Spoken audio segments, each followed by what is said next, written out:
Now, how about them damn Celtics? And we are back for another episode of How About Them Celtics. Sam and I are here recording on Friday, January 3rd, after the Celtics 109-86 win over the Houston Rockets, starting off their 4-game West Coast trip with 2 back-to-back wins over the Wolves and the Rockets.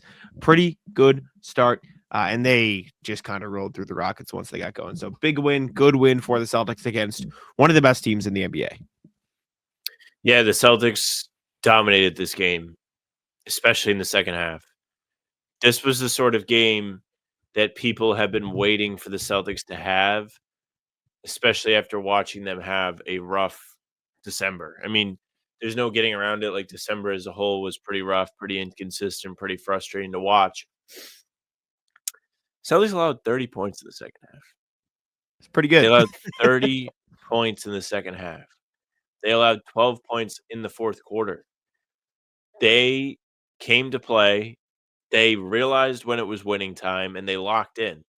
Did Houston oblige and miss a ton of shots that they could have made?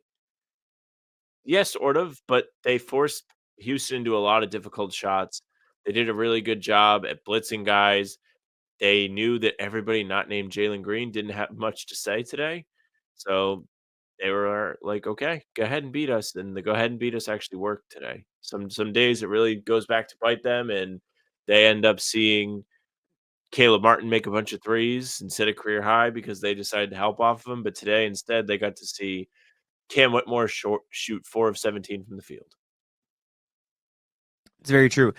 Before we get into some of the players' performances in this games, this feels like the type of game where the Celtics got what they wanted. And what I mean by that is the Celtics very clearly wanted Caleb Martin to shoot threes on Christmas, right? And he just happened to make them. But that was part of their defensive game plan. It felt like they lured the Rockets into a game plan that suited them. And as silly as that sounds, because it's kind of what every team is obviously trying to do when they play a basketball game, the Celtics know that they have a better offense than the Rockets. And so their goal was, we're going to score enough and shoot enough to where we can beat them. And we know the Rockets aren't a good enough offensive team to keep up with us if we guard them in a certain way. And that certain way was, we're going to be really physical without Perrin Şengün and not let him get what he wants inside, because he's a big part of their scoring punch. Jalen Green's going to score a little bit, sure, but it's not going to be enough, right? The rest of the three-point shooters aren't really capable of carrying that load, so we're going to be okay with some of those. And so they didn't really let the Rockets muck up the game enough to beat them. And so it just felt like the Celtics game plan was very consistent with the way they have played, even amidst their struggles. But the math just worked out as they expect it to for the most part. Almost as if to say, like, the past X amount of weeks has been the exception, not the rule. And tonight you sort of started seeing the regression back to the means that produces winning Celtics basketball, which I think is going to persist throughout the rest of the season. Obviously, Really not nice going to on Sunday have a to persist. true, but obviously it's not going to be wins like this every time. But this is generally what you should expect, I think. The Celtics math game to look like to some degree. The last 2 games, I should say. This was a really, really impressive just defensive display. This I know I said it, but like, this is exactly what you needed to see from these guys. The Toronto game was great. Well, it wasn't, but the defense was great. It was nice to see them hold Toronto to like 70 points or whatever it was. The problem with that is you can just turn and be like, Toronto, ass.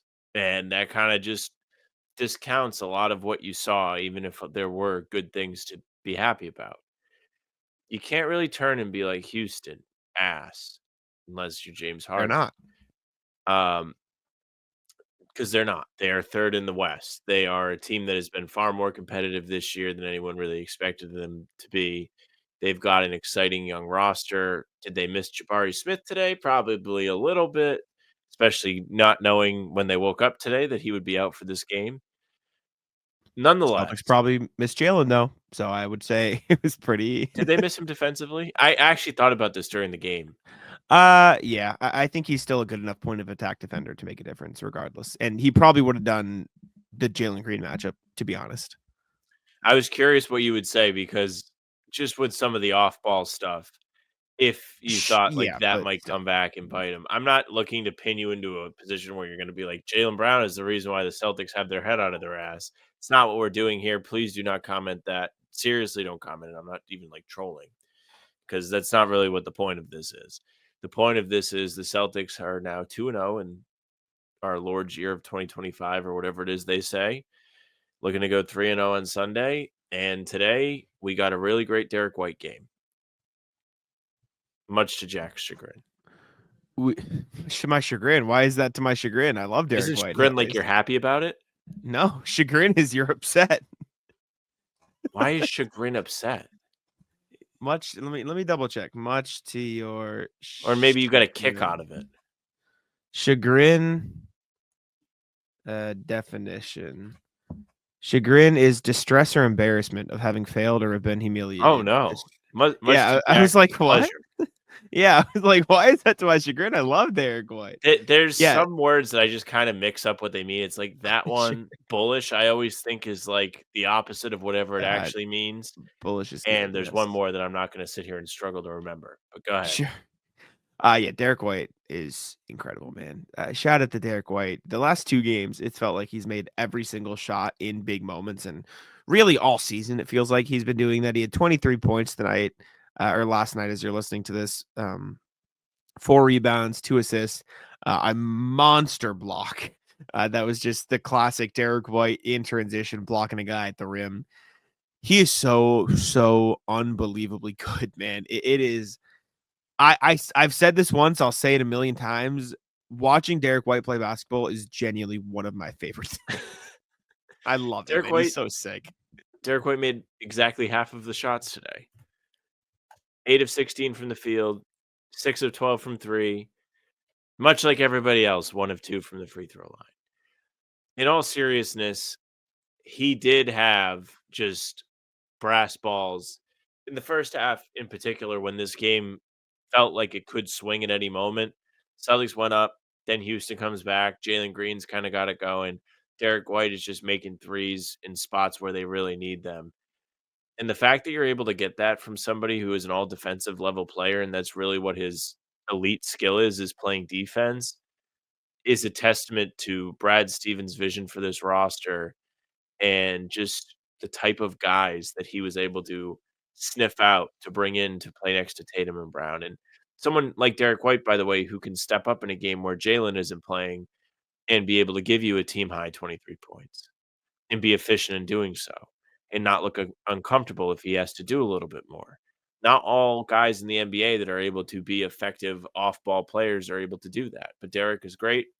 There was one play in particular. He drove the baseline. I think it might have been with the shot clock winding down when Houston was knocking at the door and hits a tough floater. Like, that's the kind of thing the Celtics rely on him for. And you see him take a floater and you know it's going in.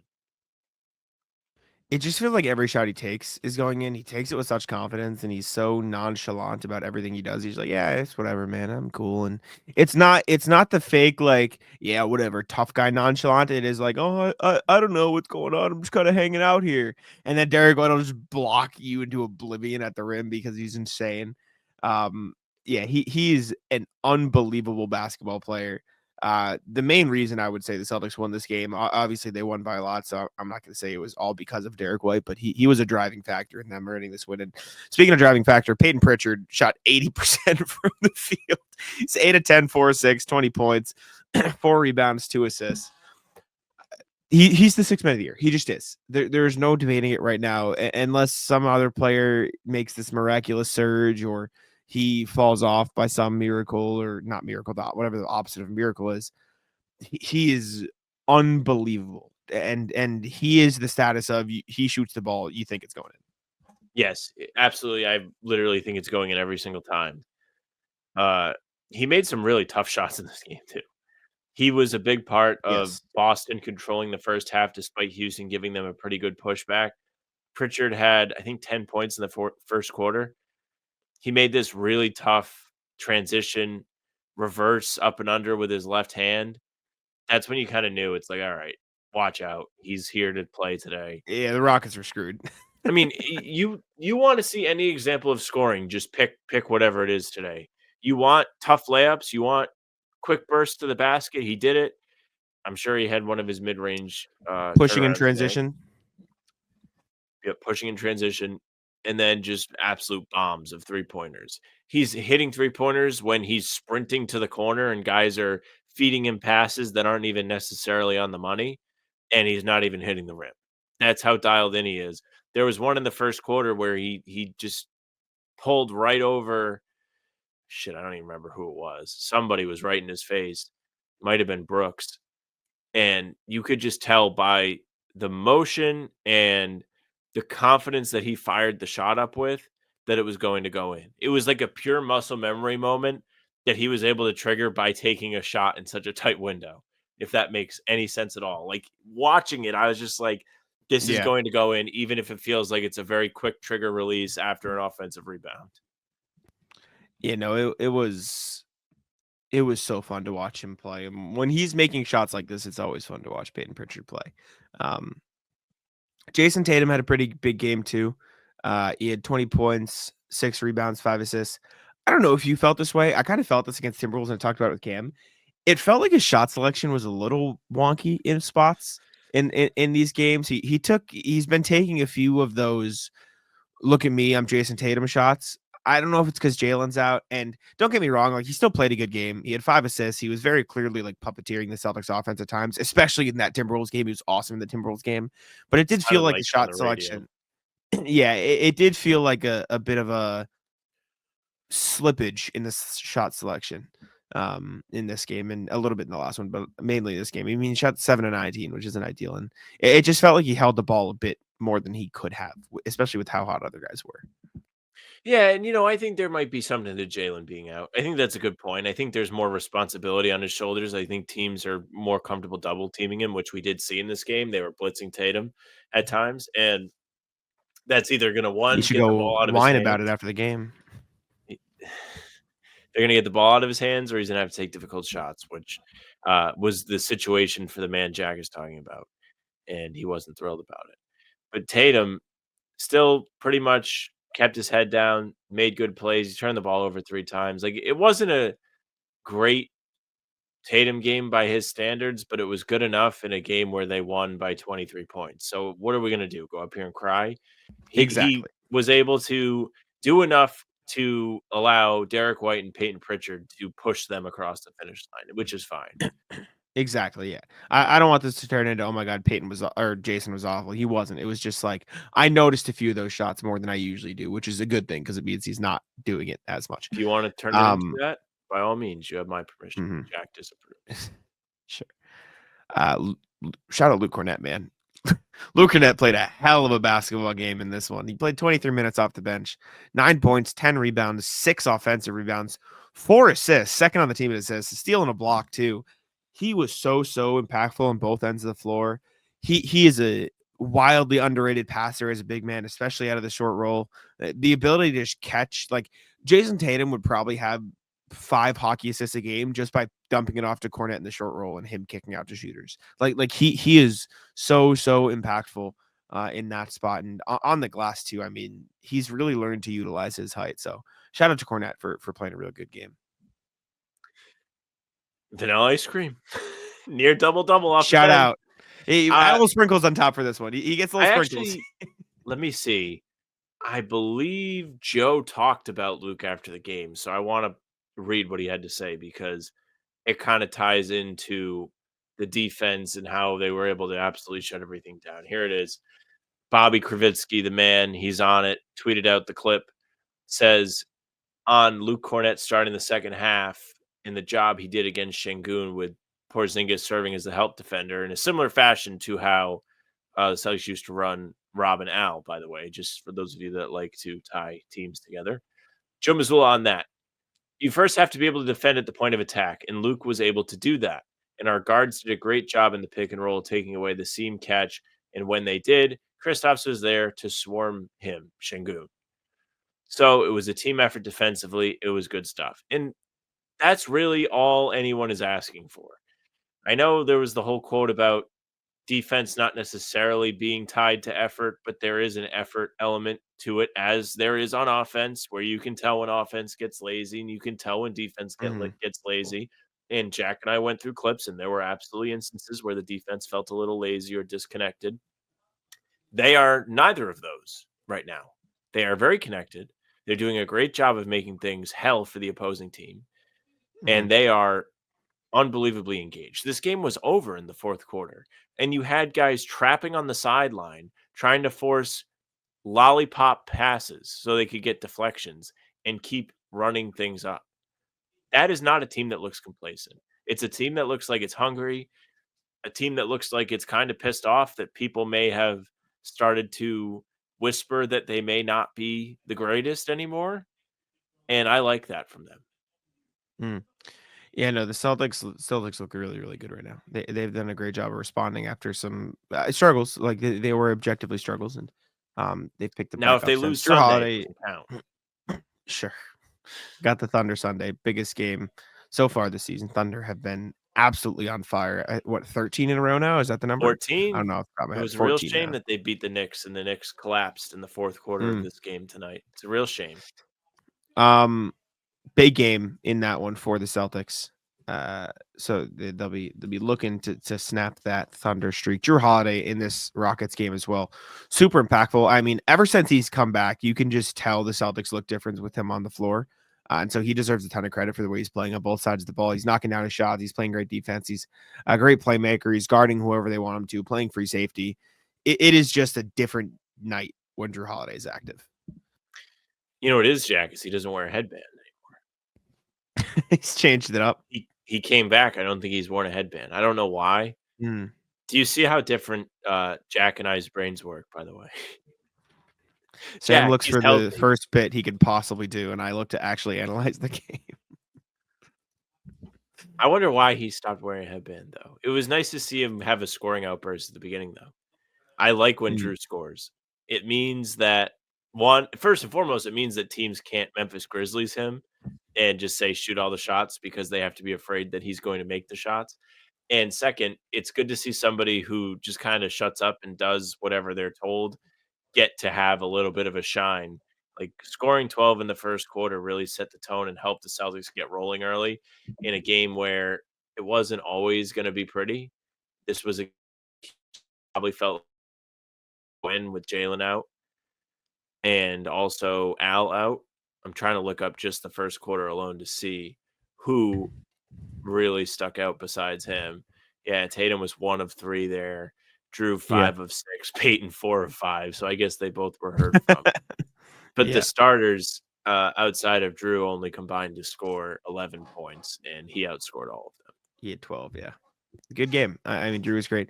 This is a weird Kristaps game. Obviously, I feel like we buried the lead. Kristaps returned from injury, but I feel like we buried the lead for a reason because he was just kind of out there. I feel like the Rockets did a pretty good job of being physical and taking away some of the looks he usually gets.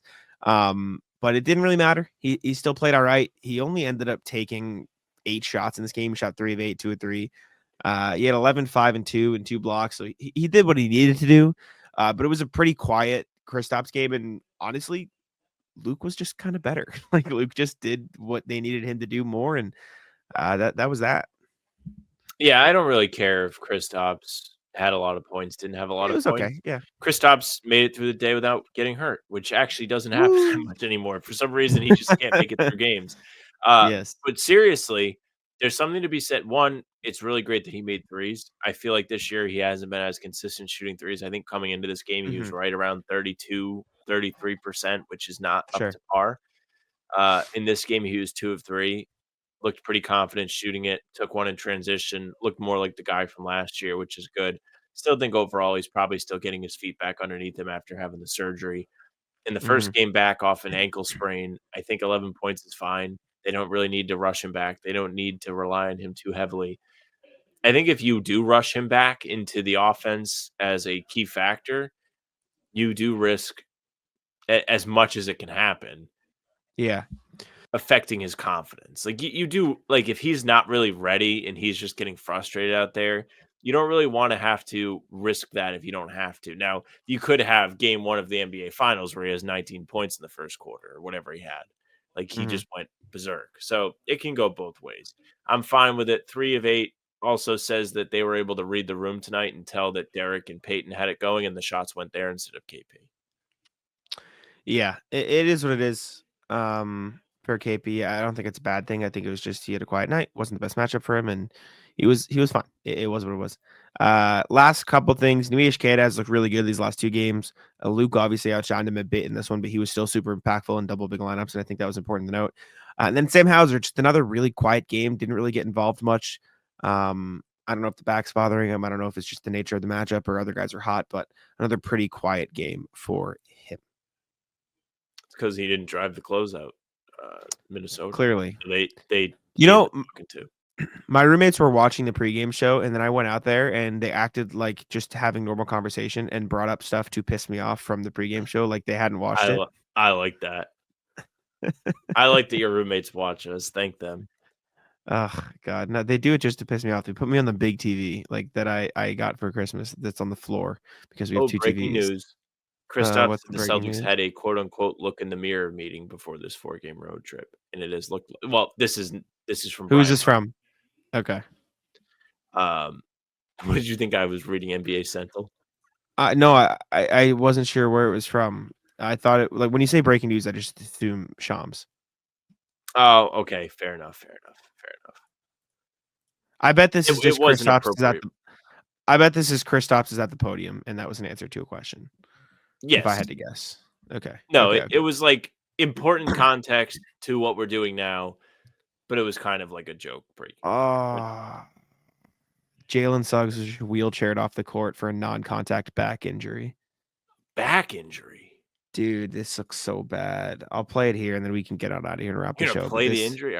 Yeah. Well, just so people watching aren't left in the dark. Like, I don't want to bring it up and not do it, but yeah, he just is like walking and just goes down and does not get back up. I feel bad for the Magic, man. They're fun, and Jalen Suggs having a great season, and they can't get healthy. It's unfortunate, but anyways, any final thoughts from Celtics Rockets? Great win against a good team. Feels like the Celtics followed their game plan really well of just out offensing the Rockets and playing good enough defense because the Rockets realistically aren't a great offense, and they kind of played to that. So, yeah. Any final thoughts before we get on out of here? No, good win. Like you said, good win. A lot of good things to be proud of. Really like the way the defense went. Sunday's going to be a real test. I'm sure we'll have plenty to say about it on the pod that drops the day of the game. But until then, you can like, share, subscribe, hit the bell. We're here every single day with new content. Full pods drop Tuesday, Thursday, Sunday. Game recaps like this one are up on the channel the morning after each game, and other videos are up in between to keep you up to date with all things Celtics. You can find us on Spotify and Apple too. All pods and recaps are up there. So if you give us a follow, they will go right to your feed. Leave a 5-star review. We'd appreciate that very much. I think you can do it on both platforms. It helps us out in the algorithm. Help more people hear us. You can email us, hbtcpod@gmail.com. We're going to be reading the emails later today as you hear this, so don't make us look foolish again because the last time we had none. You can email us. You can. The socials are at How About Them C's for Twitter, Instagram, TikTok, Facebook's the name of the pod. All streams are there. They're on YouTube. They're on Twitter. Jack's Twitter's at Jack's Money NBA. Mine's at Sam LaFrance NBA. That's it for us. Bye. Taco, come on. Taco's having some fun here.